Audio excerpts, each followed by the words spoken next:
Kannur vision നേർരേഖയിലേക്ക് പ്രിയ പ്രേക്ഷകർക്ക് സ്നേഹപൂർവ്വം സ്വാഗതം. നേർരേഖ എപ്പിസോഡ് ചർച്ച ചെയ്യുന്നത് നമ്മുടെ സംസ്ഥാനത്തിൻ്റെ ബജറ്റാണ്. ഇടത് സർക്കാർ ഇതിൻ്റെ അവസാനത്തെ ഈ 10 വർഷത്തിനിടയ്ക്കുള്ള രണ്ടാം തവണ വന്നതിന് ശേഷമുള്ള ഒടുവിലത്തെ ബജറ്റ് അവതരിപ്പിച്ചിരിക്കുകയാണ്. അത് എങ്ങനെയാണ് നമ്മുടെ മലബാറിന്, പ്രത്യേകിച്ച് കണ്ണൂരിന് അതിൻ്റെ ഗുണം എന്താണ്, ആ ബജറ്റിൻ്റെ ദോഷങ്ങൾ എന്താണ്? സ്റ്റേറ്റ് ലെവലിൽ നമുക്ക് നോക്കാം. പ്രത്യേകിച്ച് കണ്ണൂരുകാർ എന്ന നിലക്ക് മുഖ്യമന്ത്രി ഈ ജില്ലക്കാരനാണ്, നേതൃത്വം നൽകിയ ഇടതുമുന്നണിയുടെ പ്രധാന പാർട്ടിയുടെ സംസ്ഥാന സെക്രട്ടറി നാട്ടുകാരനാണ്, സ്പീക്കർ നമ്മുടെ നാട്ടുകാരാണ്, എല്ലാം നമ്മുടെ നാട്ടുകാരാണ്. അത് കണ്ണൂരിന് എത്രമാത്രം ഗുണം കിട്ടി, സംസ്ഥാനത്തിന് മൊത്തത്തിൽ അതിൻ്റെ ഗുണം എങ്ങനെയാണ്, ഇത്തരം കാര്യങ്ങളിലൂടെയൊക്കെ ഒന്ന് സഞ്ചരിക്കാം. വ്യത്യസ്ത മേഖലകളിൽ നിന്നുള്ള 3 പേരാണ് നമ്മുടെ ഈ ചർച്ചയിൽ പങ്കെടുക്കുന്നത്. ഒന്ന് കെ ബാലകൃഷ്ണൻ, അദ്ദേഹം മുതിർന്ന മാധ്യമപ്രവർത്തകനാണ്. അതോടൊപ്പം തന്നെ VS മുഖ്യമന്ത്രി ആയിരിക്കുമ്പോൾ അദ്ദേഹത്തിൻ്റെ പ്രസ് സെക്രട്ടറി ആയിരുന്നു. രണ്ടാമത്തെ ഒരാൾ എന്ന് പറഞ്ഞു കഴിഞ്ഞാൽ നഗരസഭാ കൗൺസിലറും സ്റ്റാൻഡിംഗ് കമ്മിറ്റി ചെയർമാനും കോർപ്പറേഷൻ സ്റ്റാൻഡിംഗ് കമ്മിറ്റി ചെയർമാനൊക്കെ ആയിരുന്നു സുരേഷ് ബാബു ഇളയാവൂരാണ്. മറ്റൊന്ന് ചേംബർ ഓഫ് കൊമേഴ്സിൻ്റെ സെക്രട്ടറി C. അനിൽകുമാറാണ്. പ്രേക്ഷകർക്കും ഒപ്പം നിങ്ങൾ 3 പേർക്കും നേർരേഖയിലേക്ക് സ്വാഗതം. നമുക്ക് ബാലകൃഷ്ണൻ്റെ ഇത് തുടങ്ങാം. കാരണം എന്താണെന്ന് വെച്ച് കഴിഞ്ഞാൽ എന്താണ് ഈ ബജറ്റിൻ്റെ ഒരാകെ തുക വിലയിരുത്തുന്നത്, പ്രത്യേകിച്ച് മലബാറിന്? ബാലകൃഷ്ണൻ്റെ വാക്കുകളിൽ നിന്നും തുടങ്ങാം. ഇടതുപക്ഷ ജനാധിപത്യ മുന്നണി സർക്കാരിൻ്റെ 10 വർഷം പൂർത്തിയാക്കുന്ന സമയത്തുള്ള ഒരു ബഡ്ജറ്റ്, ആ ബഡ്ജറ്റ് അവതരിപ്പിച്ച സമയത്ത് ഏതാണ്ട് എനിക്ക് തോന്നുന്നത് 172 മിനിറ്റ് നീണ്ടു നിന്നൊരു ബജറ്റ് പ്രസംഗമാണ്. 2 മണിക്കൂർ 52 മിനിറ്റും നീണ്ടു നിന്നൊരു ബജറ്റ് പ്രസംഗമാണ്. ഏതാണ്ട് 200-230 പേജുള്ളൊരു ഇതാണത് അവതരിപ്പിച്ചത്. ഈ ബഡ്ജറ്റ് എല്ലാ നിരീക്ഷകരും അതുപോലെ തന്നെ മാധ്യമപ്രവർത്തകരും ഒക്കെ തന്നെ കാണുന്നൊരു കാര്യം, അത് ഗവൺമെൻറ്റിൻ്റെ ഇലക്ഷൻ വർഷത്തിലേക്ക് പോകുന്ന സമയത്ത് സാധാരണ ഉണ്ടാകുന്ന സമയത്തുള്ള ഒരു ബജറ്റ് എന്ന് പറഞ്ഞാൽ യഥാർത്ഥത്തിൽ സ്ഥിതിവിവര കണക്ക്, ധനകാര്യ സ്ഥിതിവിവര കണക്ക് മാത്രമല്ല, അതൊരു അവലോകനം, ആ ഗവൺമെൻറ്റിൻ്റെ പ്രവർത്തനത്തിലുള്ള വികസന പ്രവർത്തനത്തിൻ്റെ അവലോകനവും കൂടി ചേർന്നുകൊണ്ടുള്ള ഒരു കാര്യമാണ് ബഡ്ജറ്റ്. അങ്ങനെ വരുന്ന സമയത്ത് ഈ ബഡ്ജറ്റിൽ അത് ആ ബഡ്ജറ്റിനെ കുറിച്ചുള്ള പ്രതിപക്ഷത്തിൻ്റെ വിമർശനം, അത് ഈ കാര്യങ്ങൾ പ്രഖ്യാപനങ്ങളൊക്കെ വളരെ കാര്യമാണ്. പക്ഷേ അത് അടുത്ത ഗവൺമെൻറ്റിൻ്റെ എൻ്റെ തലയിൽ കെട്ടിവെക്കുക എന്നുള്ള രീതിയിലാണ് പറയുന്നത്. അത് ആ പ്രതിപക്ഷം അടുത്ത ഇലക്ഷനിൽ ജയിക്കും എന്നുള്ള അവരുടെ ആത്മവിശ്വാസം കൊണ്ട് അവർ പറയുന്നു. അത് അങ്ങനെ പറയുന്നത് കൊണ്ട് തന്നെ ആ ബഡ്ജറ്റ് പക്ഷേ വളരെ തരക്കേടില്ലാത്ത ബഡ്ജറ്റാണ് എന്ന് ഭംഗ്യന്തരയാണ് സമ്മതിക്കുന്നുള്ളത്. കാരണം ആ സമ്മതിക്കുന്നത് ഈ ബഡ്ജറ്റിലുള്ള പ്രത്യേകത, ഈ ബഡ്ജറ്റിൽ വളരെ ഏറ്റവും കുറഞ്ഞ വരുമാനക്കാരായിട്ടുള്ള ആളുകളെ വളരെയധികം ശ്രദ്ധിച്ചു എന്നുള്ളതാണ്. അതിന് നമ്മൾ നേരത്തെ ആശാ വർക്കേഴ്സിനെ കുറിച്ച് പറഞ്ഞു, അതുപോലെ തന്നെ ഇവിടുത്തെ സ്കൂളിലെ പാചക തൊഴിലാളികളെ കുറിച്ച് പറഞ്ഞു. അങ്ങനെയുള്ള കുറേ പ്രീ പ്രൈമറി അധ്യാപകർ സ്കൂളുകളിൽ, ഇപ്പോൾ എല്ലാ സ്കൂളുകളോടൊപ്പം ഉള്ള ഇപ്പോൾ പുതിയ വിദ്യാഭ്യാസ നയം അനുസരിച്ച് പ്രീ പ്രൈമറി ക്ലാസ്സുകൾ കൂടിയുണ്ട്. അപ്പോൾ അതിൽ യഥാർത്ഥത്തിൽ അംഗീകൃത സ്റ്റാഫല്ല. അപ്പോൾ ഇന്നലെ വന്ന ഒരു അഖിലേന്ത്യാ വാർത്ത, ഛത്തീസ്ഗഡ് എന്നുള്ള സ്റ്റേറ്റിൽ അവിടെ സ്കൂൾ പാചക തൊഴിലാളികൾ കഴിഞ്ഞ കുറേ ദിവസമായിട്ട്, ഒരു മാസത്തോളമായിട്ട് സമരം നടത്തുക. 2 തൊഴിലാളികൾ മരിച്ചു. അവരെ വേതനം എത്രയാണെന്ന് ചോദിച്ചാൽ ഇവിടെ കേട്ടാൽ ഞെട്ടിപ്പോൾ 66 രൂപ ഒരു ദിവസത്തേക്ക് 66 രൂപയാണ്. ഇന്നലെ ഇവിടെ കേരളത്തിൽ വർദ്ധിപ്പിച്ചത് അവർക്ക് 25 രൂപ വർദ്ധിപ്പിച്ചു. ഇപ്പം നിലവിൽ 650-675 രൂപ ഉണ്ട്. അപ്പോൾ കേരളത്തിൽ കിട്ടുന്നതിന് 10-1 മാത്രമാണ് കിട്ടുന്നത്.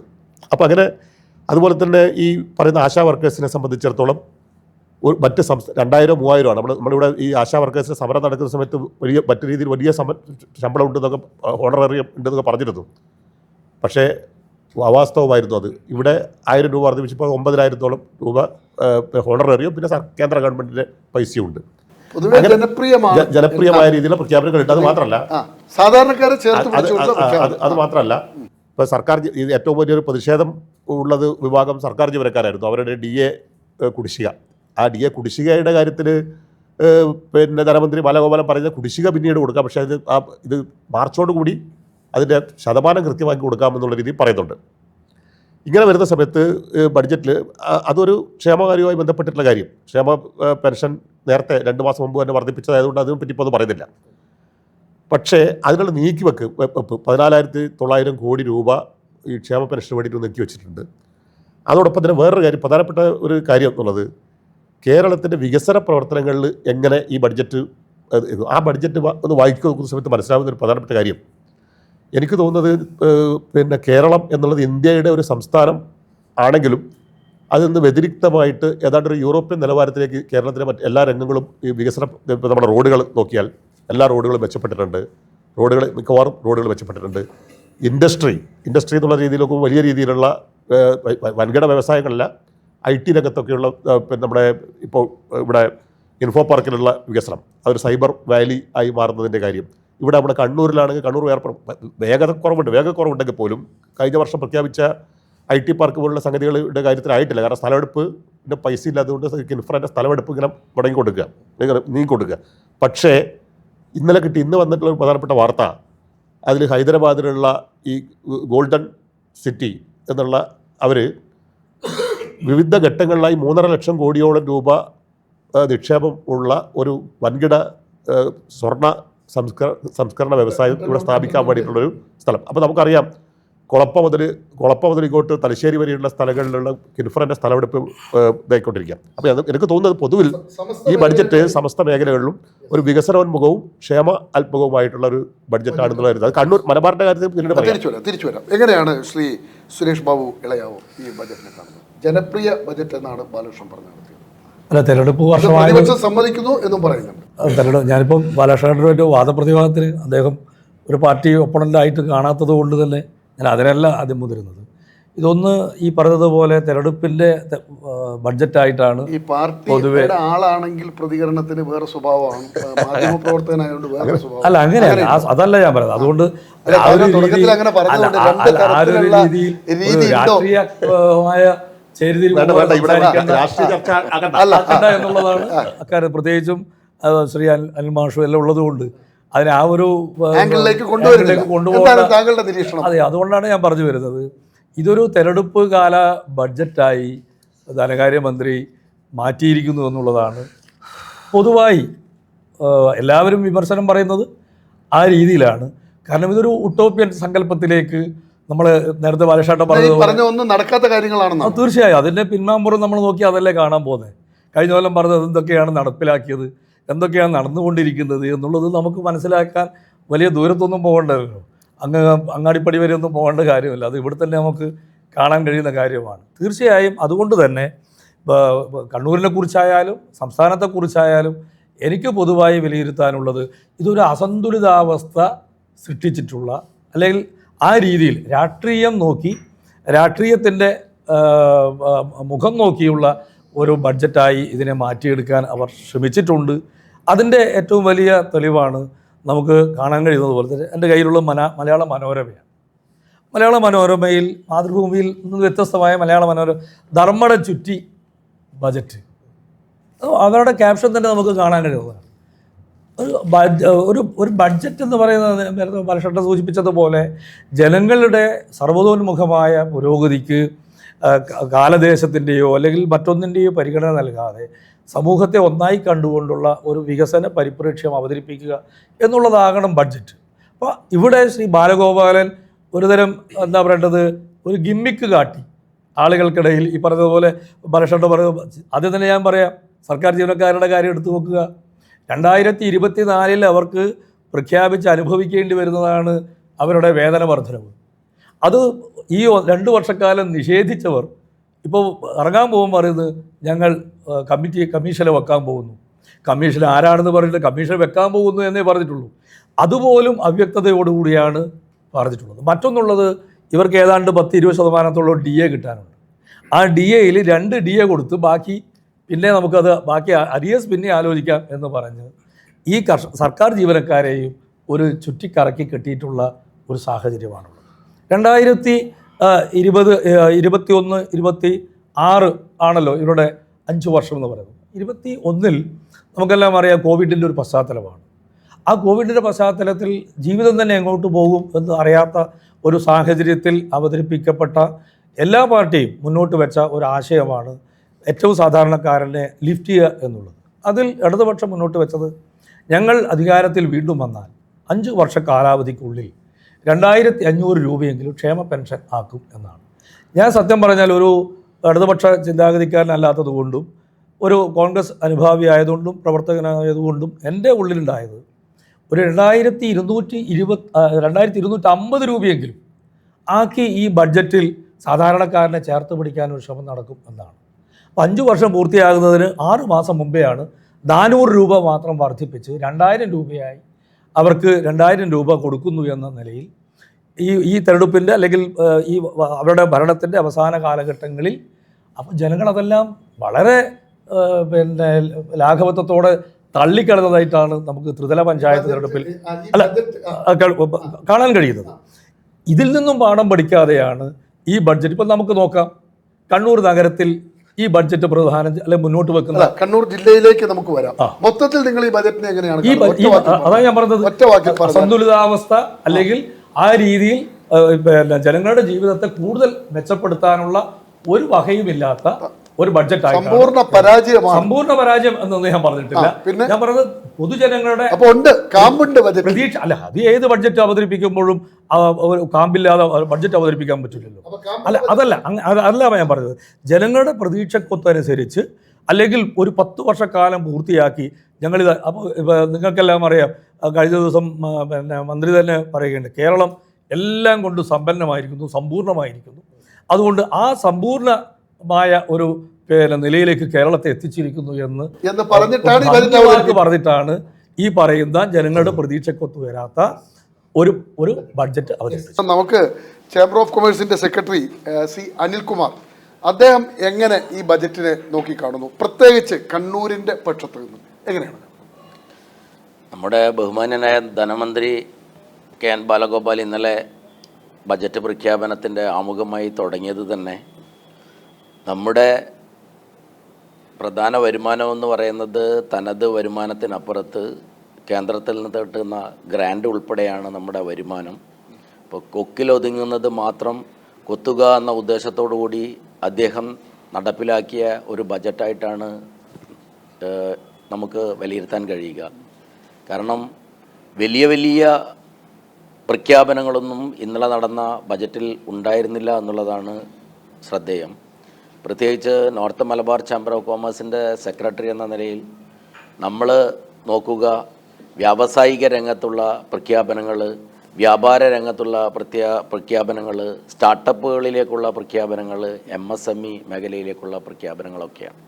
പക്ഷേ അങ്ങനെ നോക്കുമ്പോൾ നമ്മുടെ വ്യാവസായിക രംഗത്ത് നമ്മുടെ നാടിൻ്റെ നട്ടെല്ലാണ് വ്യവസായങ്ങൾ, അതിനെ പ്രോത്സാഹിപ്പിക്കേണ്ടതുണ്ട് എന്ന് പലപ്പോഴും പറയുമ്പം ഈവൻ കഴിഞ്ഞ ബജറ്റിൽ പോലും 100 കോടി ഉള്ള 1000 സംരംഭങ്ങൾ ഉണ്ടാക്കണമെന്ന ഒരു പ്രഖ്യാപനമൊക്കെ ഉണ്ടായെങ്കിലും ഇതിൻ്റെ അകത്ത് അങ്ങനെ കാര്യമാത്ര പ്രസക്തമായ ഒന്നും തന്നെ കണ്ടില്ല എന്നുള്ളത് നമ്മളുടെ പ്രതീക്ഷയ്ക്ക് മങ്ങലേൽപ്പിക്കുന്നു എന്നുള്ളതാണ് ആമുഖമായിട്ട് നോർത്ത് മലബാർ ചേംബർ ഓഫ് കൊമേഴ്സിൻ്റെ സെക്രട്ടറി എന്ന നിലയിൽ എൻ്റെ വിലയിരുത്തൽ. പക്ഷേ പൊതുവേ ബജറ്റിനെ നമ്മൾ നോക്കിക്കാണുമ്പോൾ അത് സാധാരണ ജനങ്ങളെ ചേർത്ത് പിടിച്ചുകൊണ്ട് മുന്നോട്ട് പോകണം, അതായിരിക്കും നമ്മുടെ നാളെയുടെ കേരളം എന്ന് കരുതിക്കൊണ്ടാണ് ധനമന്ത്രി ബജറ്റ് പ്രഖ്യാപിച്ചിട്ടുള്ളത് എന്നാണ് കാണാൻ കഴിയുന്നത്. കാരണം ഏതാണ്ട് എല്ലാ മേഖലകളിലും, അതിവിടെ ഇപ്പോൾ സൂചിപ്പിച്ചതുപോലെ സർക്കാർ ജീവനക്കാരെ സംബന്ധിച്ചിടത്തോളം അവരുടെ കുടിശ്ശിക മാർച്ചോടുകൂടി പൂർണ്ണമായിട്ടും പൂർത്തീകരിക്കുമെന്ന് പറഞ്ഞിട്ടുണ്ട്. 12ാം ശമ്പള കമ്മീഷനെ അപ്പോയിൻ്റ് ചെയ്തുകൊണ്ട് അവരുടെ ശമ്പള പരിഷ്കരണത്തെക്കുറിച്ച് ആലോചിക്കും പറഞ്ഞിട്ടുണ്ട്. 50% പെൻഷൻ റിട്ടയർ ചെയ്ത ജീവനക്കാർക്ക് ഉറപ്പാക്കുമെന്ന് പറഞ്ഞിട്ടുണ്ട്. അങ്ങനെ ജീവനക്കാരെ സംബന്ധിച്ചിടത്തോളം എല്ലാം ഒരു സേഫർ സൈഡിൽ കൊണ്ടുപോകുന്ന തരത്തിലാണ്. രണ്ടാമത് സാധാരണ ഓട്ടോറിക്ഷക്കാരെ സംബന്ധിച്ചിടത്തോളം അവരോട് പറയാണ്, നിങ്ങളുടെ പഴയ ഓട്ടോ മാറ്റി പുതിയ ഇലക്ട്രോണിക്സ് ഓട്ടോ എടുക്കൂ, അതിന് നിങ്ങൾക്ക് 40,000 രൂപ വരെ ഗ്രാൻഡ് തരാൻ പറയുന്നു. അതല്ലാത്ത ഓട്ടോ വാങ്ങിക്കുന്ന ആളുകൾക്ക് 2% സബ്സിഡി കൊടുക്കുന്നു. അവരുടെ ഓട്ടോ പാർക്ക് ഉണ്ടാക്കുന്നതിന് വേണ്ടിയിട്ടുള്ള പ്രത്യേക ആനുകൂല്യങ്ങൾ നൽകുന്നു. അത് കഴിഞ്ഞ് ഇനി വിദ്യാർത്ഥി സമൂഹത്തിനെ എടുത്തു കഴിഞ്ഞാൽ അവർക്ക് ഒരുപാട് വാഗ്ദാനങ്ങൾ നൽകിയിട്ടുണ്ട്. കോളേജ് വിദ്യാഭ്യാസം, ആർട്സ് ആൻഡ് സയൻസ് കോളേജിൽ പഠിക്കുന്ന വിദ്യാർത്ഥികളെ സംബന്ധിച്ചിടത്തോളം അവർക്ക് ഇനി പൈസയൊന്നും ഇല്ലാതെ തന്നെ പഠിക്കാമെന്നാണ് പറയുന്നത്. അതുപോലെ നമ്മളെ കുട്ടികളൊക്കെ മറ്റ് സ്ഥലങ്ങളിലേക്ക് പോകുമ്പോൾ അവിടെ കാണുന്ന അതേ മാതൃകയിലുള്ള ഗ്ലോബൽ സ്കൂളുകൾ സ്ഥാപിക്കുന്നതിന് വേണ്ടിയിട്ടുള്ള ഫണ്ട് മാറ്റിവെച്ചിട്ടുണ്ട്. പിന്നെ സ്പോർട്സ് രംഗം ഏറ്റെടുത്ത് പറയുകയാണെങ്കിൽ ആ മേഖലയിൽ നമ്മളിപ്പോൾ കണ്ണൂരിനെ സംബന്ധിച്ചിടത്തോളം ഇൻ്റർനാഷണൽ ഇൻ്റഗ്രേറ്റഡ് ഹബ്ബാക്കി മാറ്റും സ്പോർട്സിൻ്റെ എന്നാണ് പറയുന്നത്. ഇവിടെ നമ്മൾ പലപ്പോഴും പറയുന്നത് നമ്മളെ കണ്ണൂരിലെ കുട്ടികൾക്കൊന്നും ഇപ്പോൾ ആ രീതിയിലുള്ള ഒരു സൗകര്യം ഇവിടെ ഇല്ല. അവരൊക്കെ പലപ്പോഴും മറ്റ് ജില്ലകളിലേക്കും അന്യ സംസ്ഥാനത്തും പോയിട്ടാണ് ഇപ്പം സ്പോർട്സ് ആസ് എ കരിയറാക്കി മാറ്റുകയാണ്. ഇപ്പോൾ എവിടെയാണ് ഏറ്റവും കൂടുതൽ ശമ്പളം കിട്ടുന്നത്? സർക്കാർ ഉദ്യോഗസ്ഥനാണോ IAS കാരനാണോ എന്ന് ചോദിച്ചാൽ അതൊന്നുമല്ല.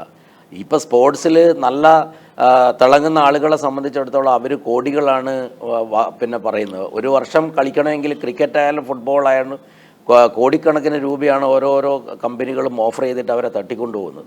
അപ്പോൾ സ്പോർട്സ് രംഗത്ത് നമ്മൾ ഏറെ മുന്നേറേണ്ടതുണ്ട് എന്ന് മനസ്സിലാക്കിയിട്ടാണ് ആ രീതിയിൽ ഗവൺമെൻറ് അതിന് ഈ ബജറ്റിൽ പ്രത്യേക പ്രാധാന്യം നൽകിയിട്ടുള്ളത്. പക്ഷേ ഇതൊക്കെ പറയുമ്പോഴും ഇപ്പം ആർട്സ് ആൻഡ് സയൻസ് കോളേജുകളിൽ ഇത്രയേറെ പിന്നെ അവർക്ക് സൗജന്യമായിട്ട് പഠിക്കുക എന്ന് പറഞ്ഞിട്ട് പറയുമ്പോൾ ഒരു വിദ്യാഭ്യാസ പ്രവർത്തകൻ എന്ന നിലയിൽ ഞാനതിനെ വിലയിരുത്തി നോക്കിയപ്പോൾ കുട്ടികൾക്ക് പൈസ ഇല്ലാത്തത് കൊണ്ടാണോ അവർ യഥാർത്ഥത്തിൽ ഇവിടെ പഠിക്കാത്തത്? ഇപ്പോൾ ഗവൺമെൻറ്റിനെ സംബന്ധിച്ചിടത്തോളം ആർട്സ് ആൻഡ് സയൻസ് കോളേജുകളിൽ പഠിക്കണം, അവർക്ക് സൗജന്യം എന്ന് പറയുന്നത് നമ്മളെ കുട്ടികളൊക്കെ ഇനി വിദേശത്ത് പോകുന്നത് ഇല്ലാതാവട്ടെ, അവരൊക്കെ ഇവിടെ പഠിക്കട്ടെ എന്ന് കരുതിയിട്ടാണ് അങ്ങനെ കൊടുക്കുന്നത്. പക്ഷേ പൈസ ഇല്ലാഞ്ഞിട്ടൊന്നുമല്ല അവരിവിടെ പഠിക്കാത്തത്. പിന്നെ അവർക്ക് ആ രീതിയിലുള്ള സൗകര്യം, ക്വാളിറ്റിയും ഇൻഫ്രാസ്ട്രക്ചറും ഇല്ലാത്തത് കൊണ്ടാണ് അവരിവിടെ ക്വാളിറ്റി കൂടി വരണം. അത് വരണം. അതിനകത്ത് ഒരു ചോദ്യം, ഈ സുരേഷ് ബാബു പറഞ്ഞ പോലെ ഈ സർക്കാർ ഇതെല്ലാം പറഞ്ഞിരിക്കുന്നത് ഇവരിനി വരില്ല, ഇനി വരുന്നവരുടെ പരിധിക്ക് ഇരിക്കട്ടെ കാര്യങ്ങൾ എന്ന നിലക്കാണ് പറയുന്നത്. അത് താങ്കളൊരു നിഷ്പക്ഷമായി താങ്കളുടെ നിരീക്ഷണം എങ്ങനെയുണ്ട്? ഇപ്പം വരാതിരിക്കാം, നമുക്കിപ്പോൾ ആർക്കും മുൻകൂട്ടി പ്രവചിക്കാൻ വേണ്ടി പറ്റുന്നതല്ല. പക്ഷേ നിലവിൽ ഒരു പിന്നെ ഫിനാൻസ് മിനിസ്റ്റർ എന്ന നിലയിൽ അദ്ദേഹത്തിൻ്റെ വേർഷൻ കൃത്യമായിട്ട് പറഞ്ഞു. അപ്പോൾ നമുക്കവിടെ പറയാനുള്ളത് അത് വരുന്നത് LDF ആവട്ടെ UDF ആവട്ടെ, ആര് തന്നെ വന്നു കഴിഞ്ഞാലും ഈ പറഞ്ഞിരിക്കുന്ന കാര്യങ്ങളൊക്കെ നടപ്പിലാക്കുന്നത് നമ്മുടെ സംസ്ഥാനത്തിൻ്റെ നല്ല പോക്കിന് ഉചിതമായിരിക്കുമെന്നാണ് എൻ്റെ തിരിച്ചു വരാം. എങ്ങനെയാണ് ശ്രീ K. ബാലകൃഷ്ണൻ? ഒന്ന്, സുരേഷ് ബാബു പറഞ്ഞ കാര്യങ്ങൾ ഓർമ്മയുണ്ടല്ലോ. ഇതെന്ന് പറഞ്ഞു കഴിഞ്ഞാൽ അടുത്ത സർക്കാരിന് വേണ്ടിയിട്ടുള്ള ഒരു പണിയാണ്. മാത്രമല്ല ഇത് പലതും നടക്കാൻ പോകുന്നില്ല എന്ന് അദ്ദേഹം പറഞ്ഞു കഴിഞ്ഞു. എങ്ങനെയാണ് അതിനെ വിലയിരുത്തുന്നത്? കുറച്ച് സമയം തരണം. അതായത് ശ്രീ സുരേഷ് ബാബുവും അനിൽകുമാർ സാറും സംസാരിച്ചു.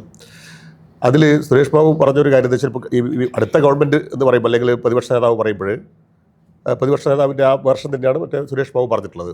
അത് കഴിഞ്ഞ വർഷവും ഇതേപോലെ തന്നെ ഈ പ്രഖ്യാപനം നടത്തുന്ന സമയത്ത് ചിലപ്പോൾ അപ്പോൾ ഇലക്ഷൻ ഇല്ല, അല്ല അതിനപ്പുറത്തെ വർഷം. ഇതിനകത്തൊരു പ്രത്യേകത വെച്ചാൽ നമ്മുടെ നാട്ടിൽ ഇടതുപക്ഷമായാലും അതുപോലെ തന്നെ UDF ആയാലും നമ്മുടെ കേരളത്തിൻ്റെ ഒരു പ്രത്യേകത, കേരളത്തിലും ഇന്ത്യയിലൊക്കെ എല്ലാ സ്ഥലത്തും പ്രത്യേകത വെച്ചാൽ ഇടതുപക്ഷം പരസ്പരം ഉള്ള ഒരു എതിർപ്പ് കൊണ്ട് വികസന പ്രവർത്തനങ്ങൾ വരുന്ന സമയത്ത് ചിലപ്പോൾ അതിന് യഥാർത്ഥത്തിൽ വേണ്ട രീതിയിൽ കാണാതിരിക്കുന്ന ഒരു പ്രശ്നമുണ്ട്. പക്ഷേ മിസ്റ്റർ അനിൽകുമാറിന് അതിൻ്റെ പ്രശ്നമില്ല, കാരണം അദ്ദേഹം ഒരു നിഷ്പക്ഷമായിട്ട് പറയാണ്. അപ്പോൾ ഇപ്പോൾ സുരേഷ് ബാബുവോ ഞാനോ അല്ലെങ്കിൽ മറ്റ് രാഷ്ട്രീയ പാർട്ടികളുമായിട്ട് ഏതെങ്കിലും രീതിയിൽ ബന്ധമുള്ളവർ സംസാരിക്കുന്ന സമയത്ത് ആ രീതിയിലായി പോകും. ഇവിടെ നമ്മൾ കാണേണ്ടത്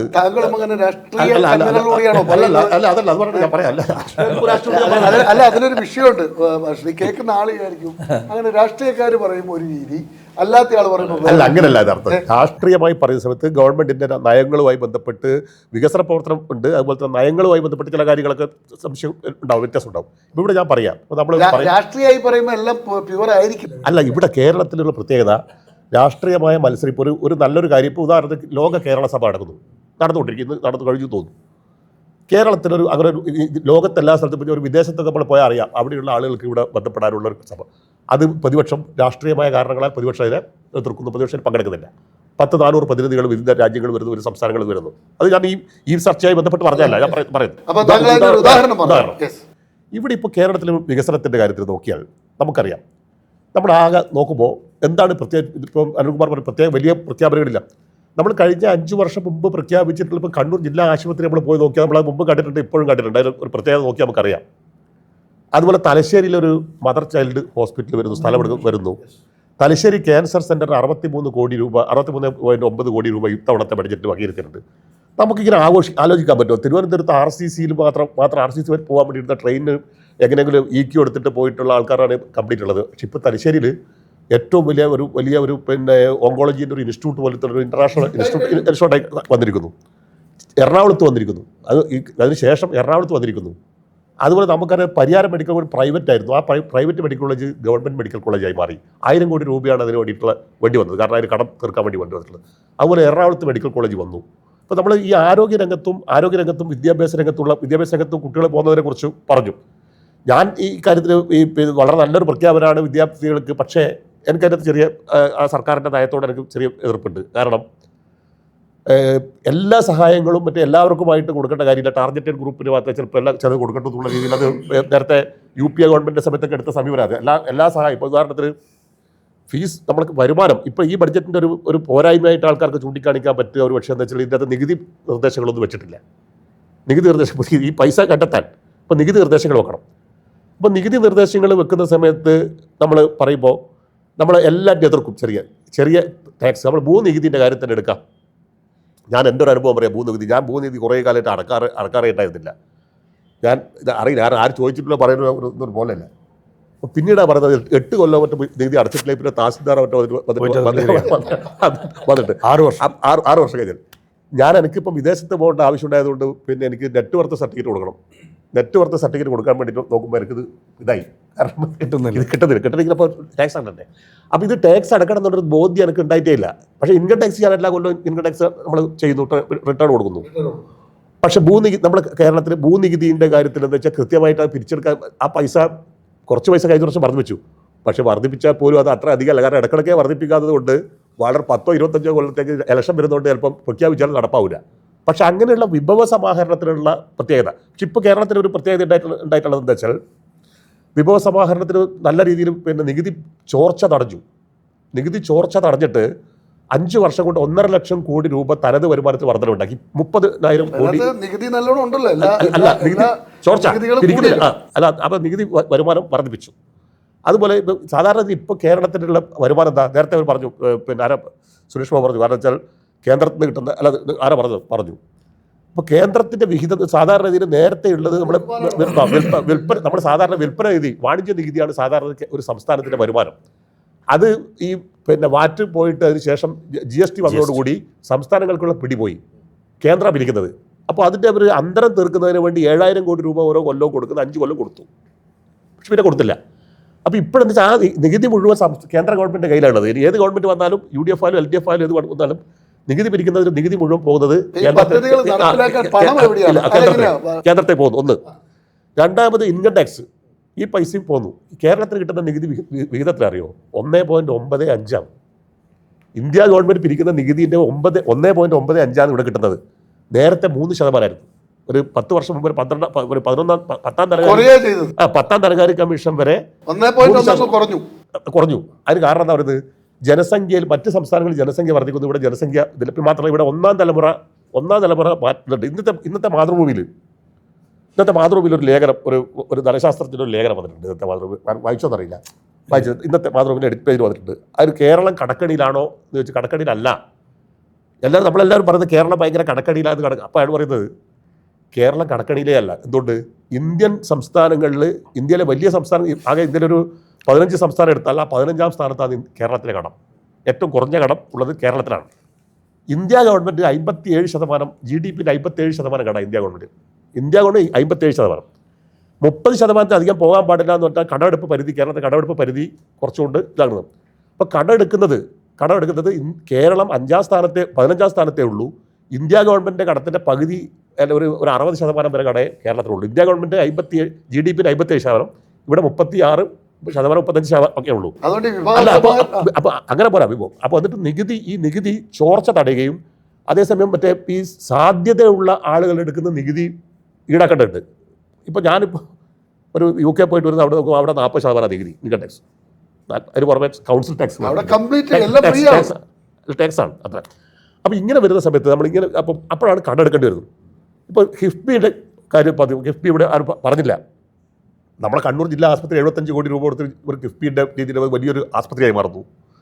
ഇവിടെ പിന്നെ മറ്റു രീതിയിൽ ക്യാൻസർ ആശുപത്രിക്ക് 63 കോടി കൊടുക്കുന്നു. ഇപ്പം നേരത്തെ സുരേഷ് ബാബു പറഞ്ഞപ്പോൾ ഒരു കാര്യം അതുകൂടി പറഞ്ഞിട്ട് സുരേഷ് ബാബു പറഞ്ഞപ്പോൾ ഇതിനൊരു ഈ പിന്നെ അസന്തുലിതാവസ്ഥ, ബഡ്ജറ്റിന് അത്ര അസന്തുലിതാവസ്ഥയുണ്ട്. ആ കാര്യം ഊന്നി പറയേണ്ടത് ഈ ധർമ്മടമായിട്ട് ചുറ്റിയിട്ടുള്ള രീതിയിൽ അദ്ദേഹം അതിൻ്റെ ആ പേപ്പറിൻ്റെ കട്ടിങ് എടുത്തിട്ടാണ് പറഞ്ഞത്. അതിൽ പറയുമ്പോൾ ധർമ്മടത്തുള്ള തുരുത്തോ അല്ലെങ്കിൽ മുഴപ്പിലങ്ങാട് ബീച്ചോ എനിക്ക് മയിൽ വേണമെന്ന് വെച്ചാൽ ആകുമോ? നടക്കൂല. സുരേഷ് ബാബു, അദ്ദേഹം കൃത്യമായിട്ട് പറഞ്ഞു വരുന്നത്, എപ്പോഴും പ്രതിപക്ഷം പറയുന്നത് സംസ്ഥാന സർക്കാർ ഭയങ്കര കടക്കണിയിലാണ്, ഇതല്ല അടുത്ത സർക്കാരിനെ പെരടിക്കിട്ട് കൊടുത്തു എന്നാണല്ലോ പറയുന്നത്. അതിന് വളരെ കൃത്യമായി അങ്ങനെയൊന്നും പ്രതിപക്ഷം പറഞ്ഞിട്ടില്ല. പ്രതിപക്ഷം സർക്കാർ കടക്കണിയിലാണെന്ന് എപ്പോഴും പറയുന്നത്. ഇപ്പോഴും 5 പൈസ കയ്യിലില്ല, ഖജനാവിന് പൂച്ച വെട്ടിയെടുക്കാൻ. ബാലശേട്ടൻ തന്നെ തുറന്നു പറഞ്ഞതുപോലെ 37,400 കോടി രൂപ ഇത് മീസൻ നമുക്ക് വരവും ചെലവും കൂട്ടി യോജിപ്പിക്കാൻ വേണം. ഇത് എവിടുന്നാണെന്ന് പോലും പറഞ്ഞിട്ടില്ല. ഇപ്പോൾ ടാക്സ് ഇല്ല എന്ന് പറഞ്ഞു. 37,400 കോടി രൂപ ആര് കൊണ്ട് കൊടുക്കും? ഇതേതാ വഴി? അപ്പം ഇത് പറയാനും ചെയ്യാനും വേണ്ടിയുള്ളതല്ല. നമ്മൾ 2,14,000 കോടി രൂപയുടെ പദ്ധതി പറയാം, 1,74,000 കോടി ഇടിയുള്ളൂ, ബാക്കി 37,000 കോടി ആര് തരാ? അപ്പം അതിന് പോലും വ്യക്തത പറയാൻ കഴിയാത്ത വിധത്തിലുള്ള ടാക്സേഷനെ കുറിച്ച് പോലും ഒരക്ഷരം ഗവൺമെൻറ് പറഞ്ഞിട്ടില്ല. ഒന്ന്, ഇപ്പം ബാലശേട്ടൻ പറഞ്ഞത് പിന്നെ ആ തുരുത്ത് ഇടിയുണ്ടോ അല്ല മയിലെ കൊണ്ടുവരാൻ കഴിയുമെന്നുള്ളൂ. ബാലശേട്ടൻ തെറ്റിയെന്നാൽ അത്രയൊന്നും പോണ്ട. കണ്ണൂർ നഗരം എടുക്കുക, ഞാനും ബാലശേട്ടനും പിന്നെ അൽമാഷലിലുള്ള ജീവിക്കുന്നതല്ലേ കണ്ണൂർ നഗരം. കണ്ണൂർ നഗരത്തിൽ 780 കോടി രൂപയുടെ ഒരു പദ്ധതി കഴിഞ്ഞ 9 വർഷക്കാലമായി പറഞ്ഞു നടക്കുന്നു. Kannur city road improvement. എവിടെയാണ് എൻ്റെ അനിൽമാഷ നമ്മളത് കാണാൻ പോകുന്നത്? ഇത് നമ്മുടെ ഇവിടുത്തെ MLA മന്ത്രി പറഞ്ഞുകൊണ്ട് 750 കോടി പ്രഖ്യാപിച്ചു. ഒരു സിറ്റി റോഡ് ഇമ്പ്രൂവ്മെൻറ്റ് പദ്ധതി 9 വർഷമായിട്ട് തുടങ്ങിയതായിട്ട് ഞാൻ മനസ്സിലാക്കുന്നില്ല. ഇപ്പം നമ്മൾ സംസാരിക്കുന്നത്, ഞാൻ ഇവിടെ ഈ ഫ്ലോറിൽ തന്നെ സംസാരിച്ചിട്ടുണ്ട്, മേലെ ചൊവ്വയിലെ ഒരു അണ്ടർപാസ് അവിടെ പറ്റില്ല നമ്മളെല്ലാം പറഞ്ഞതാണ്. പിന്നെ അത് ഫ്ലൈ ഓവർ ആണെന്ന് പറഞ്ഞു. ഒന്നര കൊല്ലമായി അതിൻ്റെ ഇത് കഴിഞ്ഞിട്ട്. ഇപ്പം UK പോകണ്ട, നമ്മൾ ഒന്ന് എറണാകുളത്തോ എന്തിനേറെ പറയുന്നു, ഒന്ന് ബാംഗ്ലൂരോ മൈസൂരോ പോയാൽ തന്നെ 3-4 മാസം കൂടുമ്പോഴാണ് മാറ്റങ്ങളുടെ ഒരു വലിയ പെരുമഴ പെയ്തുകൊണ്ടിരിക്കുന്നത്. ഇവിടെ 1.25 കൊല്ലമായിട്ടും അതിൻ്റെ ബേസ്മെൻ്റായ വർക്ക് പോലും മേലെ ഇപ്പോൾ ട്രാഫിക്കിൻ്റെ ബ്ലോക്ക് എത്രയാണെന്ന് ഞാൻ പറയേണ്ടതില്ല. മറ്റൊന്ന് കാൽടെക്സിലെ ഫ്ലൈ ഓവർ, അതിൻ്റെ അത് ഒരു 10 കൊല്ലം കഴിഞ്ഞാൽ പോലും അത് തുടങ്ങുമെന്ന് പോലും സംശയിക്കുന്ന അവസ്ഥയിലാണ് അത് പ്രഖ്യാപിച്ചത്. അതിൻ്റെ കോടികൾ പറഞ്ഞിട്ട് കാലം എത്രയായി? നമ്മുടെ സ്റ്റേഡിയം, കണ്ണൂർ സ്റ്റേഡിയം, അതിന് 13 കോടി തരാമെന്ന് പറഞ്ഞു. ആ പൈസ എവിടെയുള്ളത്? പറച്ചിൽ മാത്രമേ ഉള്ളൂ. പറച്ചിൽ മാത്രമേ ഉള്ളൂ. മറ്റൊന്നുള്ളത് ഞാൻ നിങ്ങളോട് പറയാം. ഇപ്പോൾ എന്താ ഒരു സ്പോർട്സ് ഇൻ്റഗ്രേറ്റഡ് ഇൻ്റർനാഷണൽ സ്പോർട്സ് കൊണ്ടുവരാൻ പോകുന്നുവെന്നാണ് പറയുന്നത്. എൻ്റെ അനിൽമാഷെ വിശ്വസിച്ച് പോയേക്കല്ലേ. നമ്മുടെ മുണ്ടയാട് ഇൻഡോർ സ്റ്റേഡിയം ഒന്ന് നോക്കിയാൽ മതി. മുണ്ടയാട് ഇൻഡോർ സ്റ്റേഡിയത്തിലെ കോർട്ട്, അവിടെ ആളുകൾ, അവിടെ നമ്മുടെ ഒരു എന്താണ് വിദേശ രാജ്യങ്ങളിൽ സ്കൂളൊക്കെ നടത്തിയ ഒരു നമ്പ്യാരുണ്ട്, വാരം ആ ഒരു അമ്പലത്തിനടുത്തുള്ള ഒരു നമ്പ്യാരുണ്ട്. അദ്ദേഹം പറഞ്ഞു, എന്നെ ഏൽപ്പിച്ചാൽ ഞാൻ ചെയ്തോളാം, അത് ശ്രീമതി ടീച്ചറുടെ ഫണ്ടിൽ നിന്ന് ഉപയോഗപ്പെടുത്തി ശ്രീ കെ സുധാകരൻ മന്ത്രിയായപ്പോൾ കൊണ്ടുവന്നു. ആ 10 ഇപ്പോൾ വളരെ വളരെ പത്തറ്റിക്കാണ് അവിടുത്തെ ആ ഗ്രൗണ്ടും അവിടുത്തെ സിസ്റ്റവും. ഞാൻ എല്ലാ ദിവസവും രാവിലെ നടക്കാൻ പോകുന്ന ഒരാളാണ്. അവിടെ നടത്തത്തിന് മാത്രമല്ലാതെ മറ്റെന്തെങ്കിലും ഒരു കോടികൾ. ഇനി നാളെ അവിടെ എന്ത് വരാൻ പോകുന്നു? എന്ത് ഇൻ്റഗ്രേറ്റഡ് സ്പോർട്സ്? ഞാൻ സ്റ്റാൻഡിംഗ് കമ്മിറ്റി ചെയർമാൻ വിദ്യാഭ്യാസത്തിനായിരുന്നു. ഇവിടെ ഒരു സ്പോർട്സ് സ്കൂളുണ്ട്. നിങ്ങളെ എല്ലാവരെയും ക്ഷണിക്കുന്നു അവിടത്തേക്ക്. അവിടുത്തെ എത്ര കോടി രൂപയാണ് അവിടെ വെറുതെ ചെലവഴിച്ച് വെച്ചിട്ടുള്ളത്. ഒരു സ്പോർട്സ് സ്കൂളിലും പറ്റുന്ന രീതിയിലുള്ള കൺസ്ട്രക്ഷനല്ല, അത് ഉപയോഗിക്കാൻ കഴിയുന്നില്ല. മഴക്കാലത്ത് വെള്ളം കയറി അത് നാശോന്മുഖമായിരിക്കുന്നു. അവിടെ നല്ലൊരു ടോയ്ലറ്റ്, അങ്ങനെയില്ലല്ലോ, കുട്ടികൾക്ക് മനോഹരമായൊരു ടോയ്ലറ്റ് പോലുമില്ല.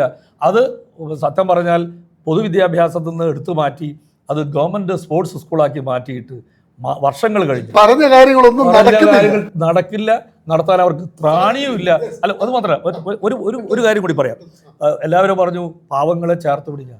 ആശാവർക്കർമാർക്ക് 1000 രൂപയാണ് ഓണറേറിയം വർദ്ധിപ്പിച്ചത്. എൻ്റെ ബാലകൃഷ്ണേട്ട, നിങ്ങൾ മറ്റേതോ രാജ്യത്തെ കണക്ക് പറയുന്നത്, സ്ഥലത്തെ കണക്ക് 30 ഉറുപ്പ്യ വർധനമുണ്ടോ ഈ ഒരു ദിവസത്തെ വേതനത്തിൽ?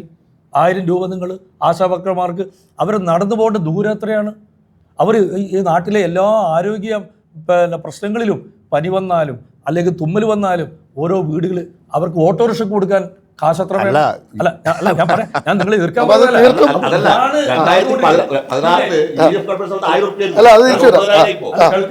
ഞാൻ പറഞ്ഞു വരുന്നത്, അംഗൻവാടി ഹെൽപ്പർമാർക്ക് 500 രൂപയാണ് ഇന്നത്തെ കാലത്ത്. അതുകൊണ്ട് ആവില്ല എന്നാണ് താങ്കൾ.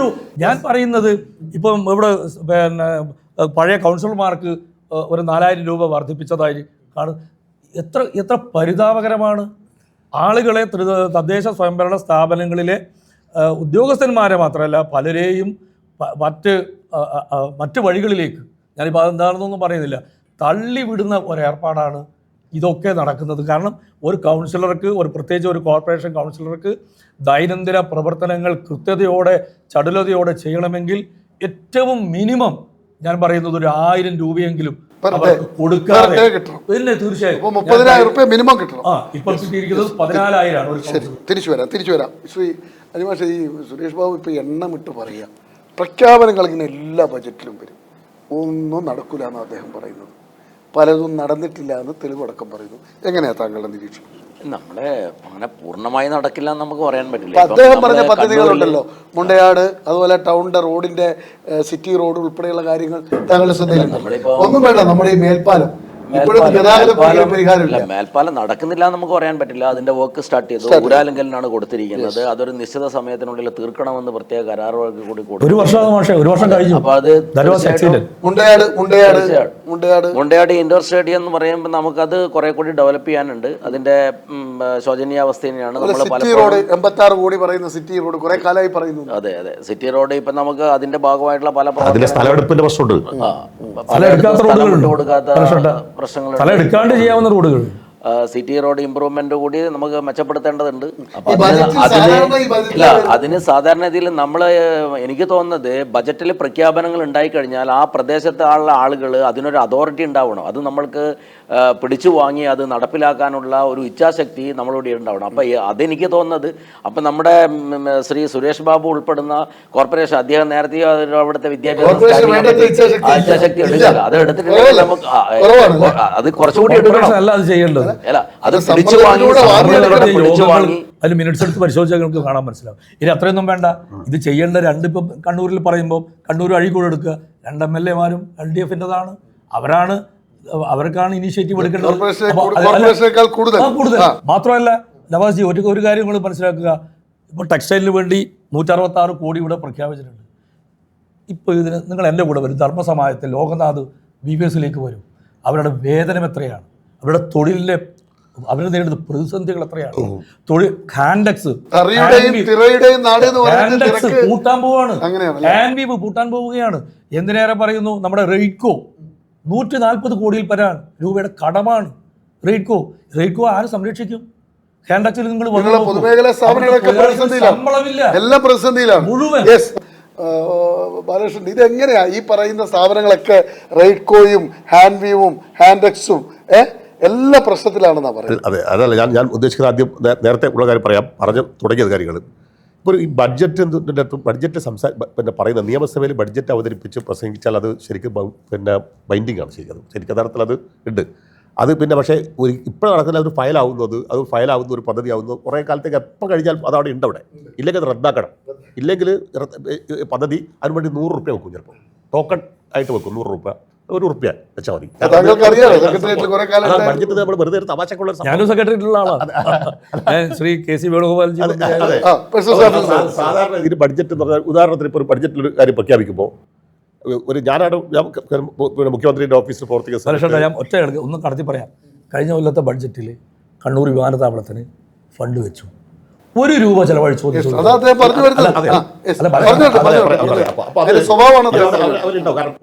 പല കാരണങ്ങളാൽ ചിലപ്പോൾ തടസ്സങ്ങൾ ഉണ്ടാവാം. ഇപ്പോൾ ഉദാഹരണത്തിന് ഇപ്പോൾ നിങ്ങളിപ്പോൾ നേരത്തെ നമ്മൾ പറഞ്ഞ് പൂർത്തിയാക്കിയില്ല. ധർമ്മടത്തെക്കുറിച്ച് നമ്മൾ പറഞ്ഞു.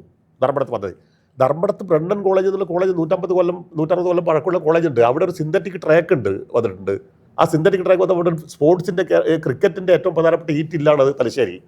അപ്പോൾ ക്രിക്കറ്റ് അവിടെ ഇപ്പോൾ ഒരു ഇൻ്റഗ്രേറ്റഡ് സ്പോർട്സ് അക്കാഡമി എന്നുള്ള സംഭവം വരുന്ന സമയത്ത്, സ്പോർട്സ് അക്കാഡമി വരുന്ന സമയത്ത് നമുക്കത് ഇപ്പോൾ വളവട്ടത്തിലേ ഉണ്ടാവാൻ പറ്റുള്ളൂ. എനിക്കിപ്പം അത് പറയാൻ പറ്റില്ല.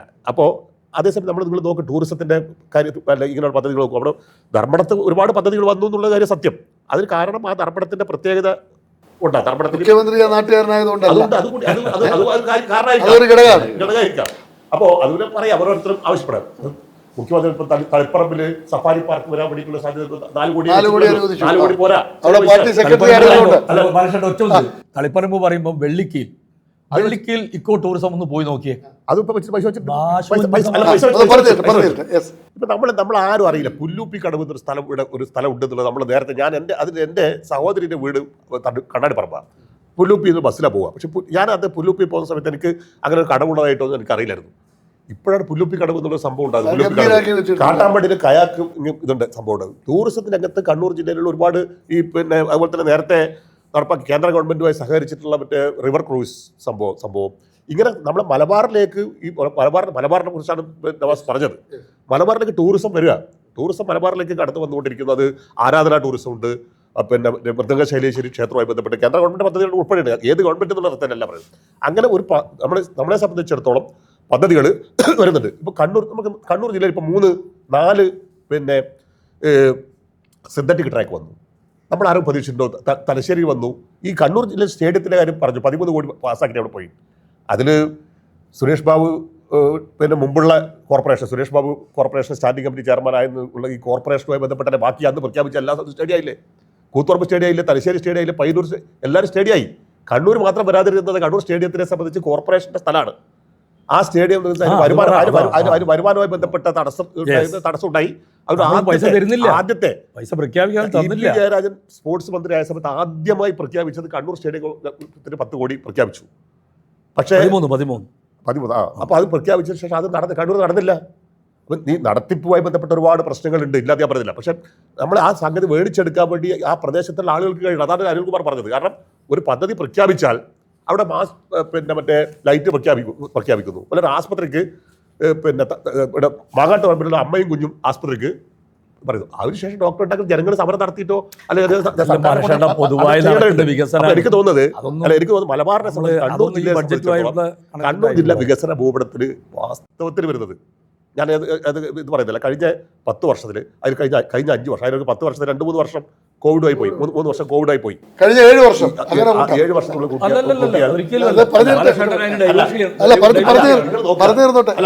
കണ്ണൂർ ജില്ലയിൽ ഈ അടുത്ത കാലത്ത് നിങ്ങൾ പമ്പറം പാലായാലോ എരഞ്ഞോളി പാലായാലോ അല്ലെങ്കിൽ മറ്റേ നടിശ്ശേരി കടവ് പാലമായാലോ ഇങ്ങനെയുള്ള ഈ സംഭവങ്ങളിൽ വരികയാണ്. അനിൽകുമാർ ഒരിക്കലാണ് സാധാരണ നമ്മളിപ്പോൾ ഈ കേരളത്തിൽ വികസനത്തെക്കുറിച്ചുള്ള വ്യത്യസ്ത കാഴ്ചപ്പാടുകളുണ്ട്. ഇപ്പം നമ്മൾ പിന്നെ ഈ പാത ഇപ്പോൾ ദേശീയപാത വരുന്നു. ദേശീയപാത വരുന്ന സമയത്ത് കേന്ദ്ര ഗവൺമെൻറ് പറഞ്ഞെന്താ, കേരളത്തിൽ സ്ഥലമെടുപ്പിന് പൈസ ഭയങ്കരമാണ്.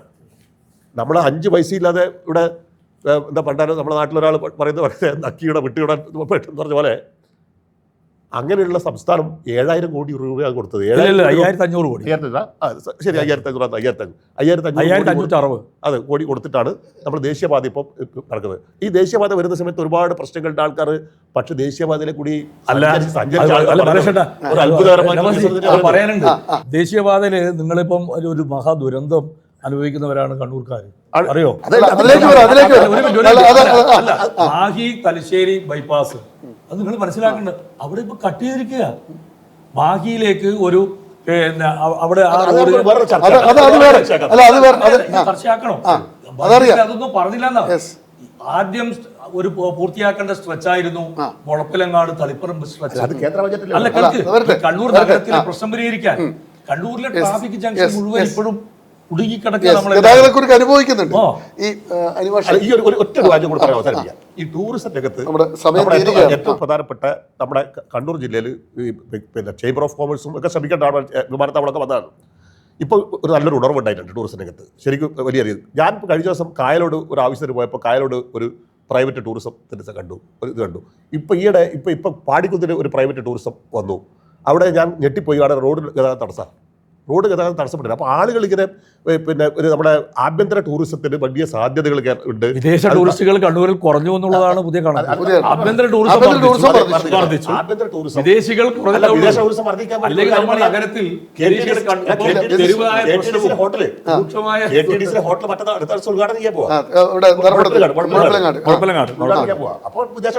വലിയ മാറ്റങ്ങളാണ് നമ്മളിപ്പോ ബാലകൃഷ്ണൻ പറഞ്ഞതിനെ വെച്ചിട്ട് അത് തുടങ്ങുവാണെങ്കിൽ നമ്മളെ ടൂറിസം രംഗത്ത് മാറ്റമുണ്ട് എന്നുള്ളത് ശരി തന്നെയാണ്. പക്ഷെ നമ്മൾ പലപ്പോഴും അഭിമാനം കൊള്ളാറുണ്ട്. ഇന്ത്യയിലെ ഏറ്റവും കൂടുതൽ 5 സ്റ്റാർ ഹോട്ടലുള്ള സംസ്ഥാനം ഏതാണ് എന്ന് ചോദിച്ചു കഴിഞ്ഞാൽ കേരളമാണെന്ന് പറയുന്നത്. പക്ഷെ കണ്ണൂരിൽ അത്ര 5 സ്റ്റാർ ഹോട്ടൽ ഉണ്ട് എന്ന് ചോദിച്ചാൽ കാസർഗോഡ് ഉണ്ട്, കണ്ണൂരിൽ ഒരു 5 സ്റ്റാർ ഹോട്ടൽ പോലും ഇല്ല. ഇവിടെ പാർലമെന്ററി കമ്മിറ്റി കണ്ണൂർ എയർപോർട്ടിൽ വന്നിട്ട് അവർ താമസിക്കാനായി 5 സ്റ്റാർ വഴിയുണ്ട ബാക്കലിലേക്ക് താജ് ലളിതിലേക്കാണ് പോയത്. അപ്പോൾ ഇവിടെ നമുക്കില്ല എന്നുള്ളത് ഉണ്ട്. അപ്പം നമ്മൾ ഈ ആരെങ്കിലും ഈ ബജറ്റിൽ ആരെങ്കിലും 5 സ്റ്റാർ ഹോട്ടലുകൾ ആരംഭിക്കുന്നുണ്ടെങ്കിൽ അവർക്ക് സർക്കാർ ലാൻഡ് കൊടുക്കുമോ അല്ലെങ്കിൽ മറ്റെന്തെങ്കിലും ഒരു പ്രഖ്യാപനം ഉണ്ടെങ്കിൽ ആരെങ്കിലും മുന്നോട്ട് വരുമായിരുന്നു. ഇപ്പം നമ്മുടെ കോൺഫിഡൻഷ്യൽ ഗ്രൂപ്പിൻ്റെ ആളുമായിട്ട് നമ്മൾ നേരത്തെ സംസാരിച്ചിരുന്നു. അദ്ദേഹം ഇവിടെ വന്ന് നമ്മളായിട്ട് 2 വട്ട ചർച്ചകൾ നടത്തിയാണ്. ഒരു 5 സ്റ്റാർ ഹോട്ടൽ ഞാൻ നോക്കാം സ്ഥലമൊക്കെ. അപ്പോൾ നിർഭാഗ്യം എന്ന് പറയട്ടെ, അതും അങ്ങനെ. ഇനിയിപ്പോൾ നമ്മൾക്ക് ഞാനിപ്പോൾ ടൂറിസത്തിൻ്റെ കാര്യത്തിലാണ് പറഞ്ഞത്. ടൂറിസത്തിൽ ഇനിയും നമ്മൾ ഏറെ മുന്നോട്ട് പോകേണ്ടതുണ്ട്. നമ്മളെ ടൂറിസം നമ്മൾ എത്രയൊക്കെ പറയുന്നുണ്ടെങ്കിലും കേരള ടൂറിസം എന്ന് പറയുന്നത് കൊച്ചി മുതൽ അങ്ങോട്ട് തിരുവനന്തപുരം വരെയാണ്. അവിടെ നിന്ന് ഇങ്ങോട്ടേക്കുള്ള വേണ്ട രീതിയിലുള്ള വികസനം ഇനിയും ആയിട്ടില്ല. അപ്പം നമ്മളതിൽ കുറേ കൂടി മുന്നേറേണ്ടതുണ്ട്. പിന്നെ എനിക്ക് പ്രധാനമായിട്ടൊരു കാര്യം പറയാനുള്ളത്, ഈ ബജറ്റിൽ നേരത്തെ പറഞ്ഞല്ലോ കോളേജ്, ഞാനൊരു ആ മേഖലയിൽ പ്രവർത്തിക്കുന്ന ആളെന്ന നിലയിൽ അവിടെ കുറച്ചൊരു തിരുത്തൽ ആവശ്യമുണ്ടെന്നാണ് എൻ്റെ ഒരു അഭിപ്രായം. കാരണം അവിടെ കോളേജ് വിദ്യാർത്ഥികൾക്ക് സൗജന്യ വിദ്യാഭ്യാസം കൊടുത്തു എന്നുള്ളത് ശരി തന്നെയാണ്. അതിൽ 70% പെൺകുട്ടികളാണ്. അവർക്ക് ഓൾറെഡി ഇപ്പം തന്നെ അല്ല, അവര് നിസ്സാരമായ പൈസ മാത്രമേ അവിടെ യഥാർത്ഥത്തിൽ വേണ്ടത് അതായിരുന്നില്ല. അവിടെ വേണ്ടത് അധ്യാപകരുടെ ക്വാളിറ്റി കുറവാണെന്നും ഇൻഫ്രാസ്ട്രക്ചർ വേണ്ട രീതിയിൽ ഇല്ല എന്നുമാണ് പലപ്പോഴും പറയുന്ന കുറ്റം. അങ്ങനെയാണെങ്കിൽ എന്തുകൊണ്ട് കുട്ടികൾ പുറത്തേക്ക് ചേക്കേറുന്നു? അത് തടയുന്നതിന് വേണ്ടി നമ്മൾ ചെയ്യേണ്ടത് അവർക്ക് സൗജന്യ വിദ്യാഭ്യാസമാണോ? ഈ സൗജന്യ വിദ്യാഭ്യാസം കൊടുത്തു കഴിഞ്ഞാൽ ആർട്സ് ആൻഡ് സയൻസിലേക്ക് കുട്ടികൾ ചേരില്ല. ഏറ്റവും നിസ്സാരമായ കാര്യം പറഞ്ഞു കഴിഞ്ഞാൽ നമ്മുടെ കോളേജുകളിൽ അധ്യാപകർക്ക് നെറ്റ് ക്വാളിഫൈഡ് അല്ല എന്നാണ് ഇപ്പോൾ പലപ്പോഴും പറഞ്ഞു നടക്കുന്നത്. അങ്ങനെ നെറ്റ് ക്വാളിഫൈഡ് അല്ലാത്തതിൻ്റെ പേരിൽ കഴിഞ്ഞ ദിവസം പോലും കണ്ണൂർ യൂണിവേഴ്സിറ്റിയിൽ പ്രതിഷേധ മാർച്ചും ധർണയൊക്കെ നടത്തി. ഒരു സുപ്രഭാതത്തിൽ പറയുകയാണ് നിങ്ങളെല്ലാം നെറ്റ് ക്വാളിഫൈഡ് ആക്കണം. അങ്ങനെയാണെങ്കിൽ സർക്കാർ എന്ത് ചെയ്യണം? പ്രത്യേക ബജറ്റ് വെച്ചിട്ടോ അല്ലെങ്കിൽ മറ്റെന്തെങ്കിലും വഴികൾ കണ്ടെത്തിയോ അവരെയൊക്കെ തന്നെ നെറ്റ് ക്വാളിഫൈഡ് ആക്കാനുള്ള സൗകര്യം. അതുപോലെ തന്നെ കോളേജുകളിൽ ഇൻഫ്രാസ്ട്രക്ചർ വിപുലീകരണത്തിന് ഇപ്പം നമുക്കറിയാം +2 വരെയുള്ള വിദ്യാഭ്യാസ സൗജന്യം എന്ന് പറയുന്നതോടൊപ്പം തന്നെ ഈ LDF സർക്കാർ വന്നതോടുകൂടി പിണറായി സർക്കാർ നമ്മുടെ സ്കൂളുകളൊക്കെ തന്നെ ഇപ്പോൾ പല സ്കൂളുകളും ഹൈടെക്കാണ്. എന്നാൽ കോളേജുകൾക്ക് എന്ത് ചെലവുകളാണ് നടത്തിയിട്ടുള്ളത്? അപ്പം അങ്ങനെയെങ്കിൽ ചെയ്യേണ്ടിയിരുന്നത് ഈ സൗജന്യ വിദ്യാഭ്യാസം നൽകുന്നതിനപ്പുറത്ത് അധ്യാപകരെ എംപവർ ചെയ്യുന്നതിന് വേണ്ടിയും നമ്മുടെ കോളേജുകളുടെ ഇൻഫ്രാസ്ട്രക്ചർ സൗകര്യം വിപുലപ്പെടുത്തുന്നതിന് വേണ്ടിയും ഫണ്ട് മാറ്റിവെക്കണമായിരുന്നു. നമ്മുടെ സമയം തീരുകയാണ്. ബജറ്റ് ചർച്ച ഒറ്റ മിനിറ്റ് കൊണ്ട് ഒരു എപ്പിസോഡ് തീരുന്ന ഒരു സാധനമാണ്. നമ്മളത് തുടങ്ങി വെക്കുകയാണ്. പക്ഷേ ഇതിനകത്തൊക്കെ വളരെ കൃത്യമായും വ്യത്യസ്തമായ അഭിപ്രായങ്ങൾ വന്നിട്ടുണ്ട്. ഈ പറയുന്ന പോലെ രാഷ്ട്രീയത്തിനപ്പുറം നിന്നാണ് സത്യത്തിൽ എല്ലാവരും സംസാരിച്ചത്. വലിയ രാഷ്ട്രീയം കടന്നു വന്നിട്ടില്ല. എന്നാൽ അനിമാഷ് പറഞ്ഞൊരു പ്രധാനപ്പെട്ട ഒരു കാര്യമാണ് ഉന്നത വിദ്യാഭ്യാസം.